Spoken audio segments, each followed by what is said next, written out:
Hello हमारे प्यारे बच्चों, आज हम ये जो सामने डायग्राम बना हुआ है इस पे हम बात करेंगे। और ये जो न्यूमेरिकल है, इससे पहले आपको संधारित्र का संयोजन, श्रेणी क्रम, समांतर क्रम बता चुके हैं।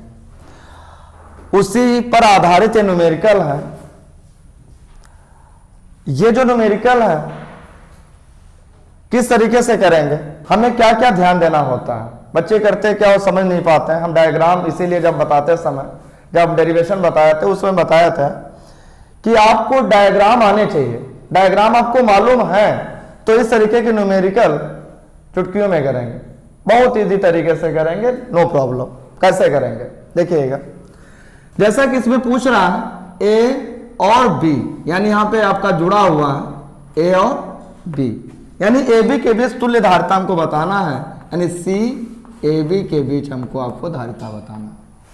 तो आंख मूंद के आप करिए। कैसे देखिएगा, जैसे कि ये और ये, यानी ये धारिता और ये धारिता दोनों एक किस क्रम में है? श्रेणी क्रम में। क्यों? क्योंकि आप देख पा रहे होंगे कि ये प्लेट यानी ये और ये, ठीक है ना। यानी यदि इसको हम क्या कर दें, सीधा कर दें, अपने तरीके से बना सकते हैं, ठीक है ना।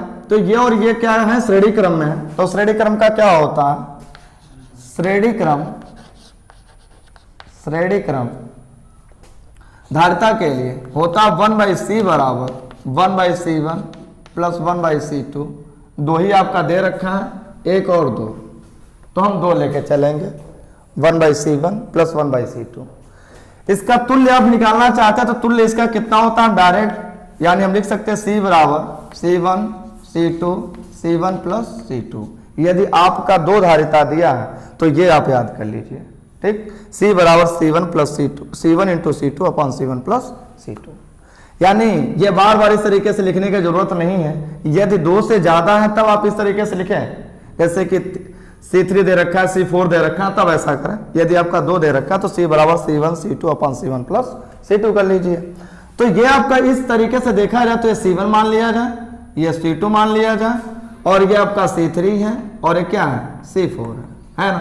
और ये दोनों किस क्रम में है? श्रेणी में। तो हम क्या कर लेंगे, C बराबर C1 कितना है 8, C2 कितना है 8 अपॉन C1 8 प्लस का निशान प्लस फिर 8। C बराबर 8 8 64 अपॉन 8 8 16, तो कितना हो जाएगा? 16 कम 16, 16 चौको 64, ठीक है ना, 4।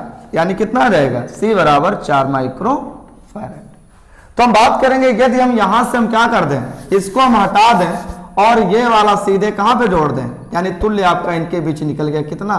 तुल्य निकल गया 4 माइक्रो फैराड।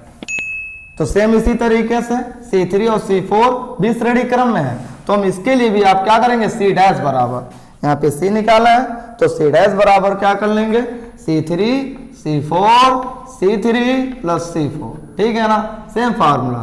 C डैश बराबर C1 कितना है C3 आपका 10 है, C4 कितना है 15 है, फिर कितना 10 प्लस 15 हो जाएगा C डैश बराबर 15 धाम 150 और 15 10 कितना 25 होता है कि नहीं होता है।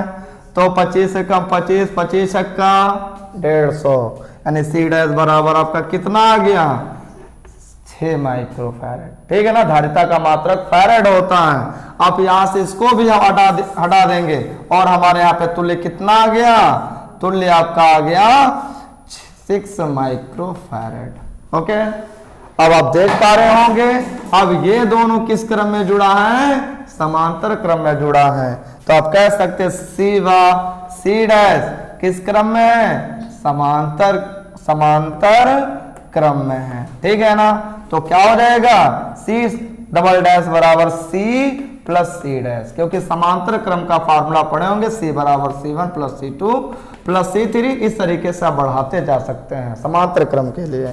तो C डबल डैश बराबर C1 कितना है, C कितना है, C आपका 4 हो गया, ठीक, प्लस C डैश कितना है 6 है, C डबल डैश बराबर कितना 6 और 4 10 माइक्रो फैराड, ठीक है ना, माइक्रो फैराड। इस तरीके से आप आसानी से किसी भी धारिता का कोई भी डायग्राम बनाओ इस तरीके से है तो आप आसानी से हल कर सकते हैं।